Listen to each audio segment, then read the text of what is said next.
Yes, the bike that brought. Picture this. I am 20 years old. My parents and I are immigrants from Bulgaria. They are terrified of daily news referencing kidnappings and killings. We live in a great neighborhood just south of San Francisco, but they are very protective of me and every move.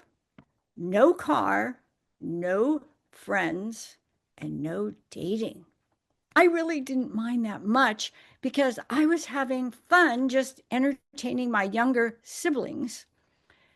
Three sisters and two brothers. We played a lot. When I went to pharmacy school in San Francisco, my dorm room was 2 blocks from the Haight Ashbury LSD drug trafficking center. Birth control pills were beginning to make a mark on the women's lib movement.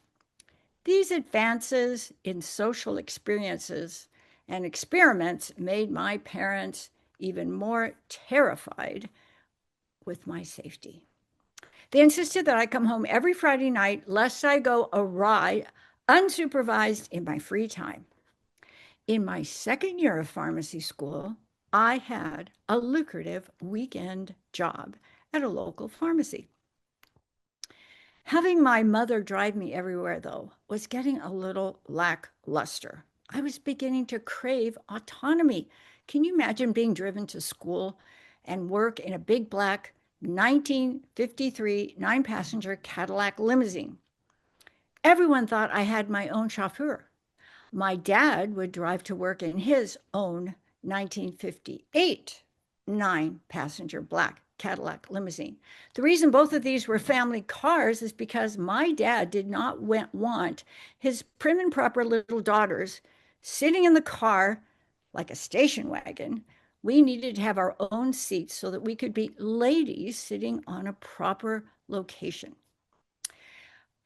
I tried to convince my parents that they could save a lot of time if I drove myself to school and back each week on my own. After all, I would not be driving around in San Francisco. I didn't have time to fool around.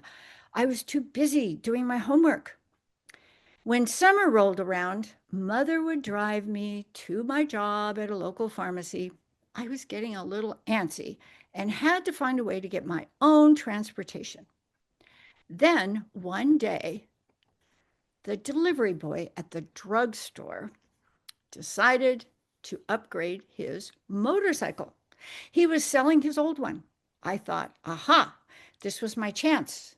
I could own my own transportation, learn to ride a motorcycle, and life would move up a notch. I worked independently on this mission of mobility. He, James, offered to sell me his old Yamaha 15-cylinder motorcycle for only $200. That sounded like a reasonable amount for me to claim my independence. So I went for it.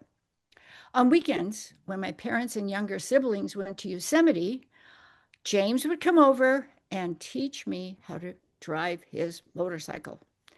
But wait, then I realized I'd have to start wearing a helmet. Oh gosh, how is that going to work with my bouffant sprayed down hairstyle?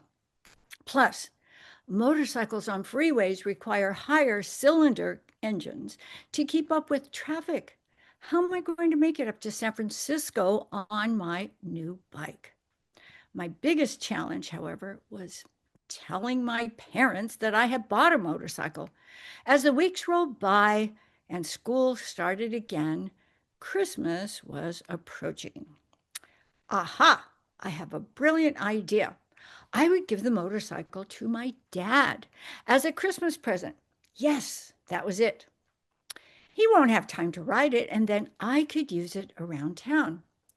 Once I paid for my new bike, where was I going to keep it till Christmas? The family around the corner, where I would often babysit, offered to keep it in their garage till Christmas Eve. On that night, after everyone was in bed, they brought that bike in to our living room. It was so big, It dwarfed the Christmas tree and our grand piano. Oh well, I covered it up with a off-white blanket and topped it with a big red bow. To Dad from Santa.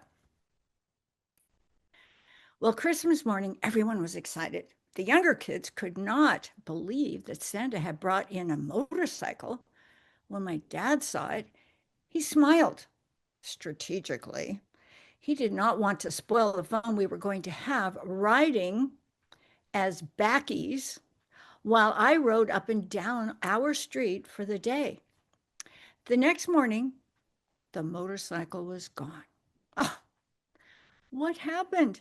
My dad calmly told me that our neighbor needed one more than he did, and he sold it to him for $100. It was, after all, his bike. Uh, all that anticipation and planning down the drain. The next day, however, he brought home a new, used Chevy Nova metallic gold in color and told me this vehicle would be a lot safer to use for transportation, especially with my hairstyle. Who would have guessed that Santa was such a mind reader? Although it was officially a family car, I got to drive it to work on my own. That was monumental progress in my mind. It was the bike that brought the best happy ending that satisfied my need for autonomy. Great.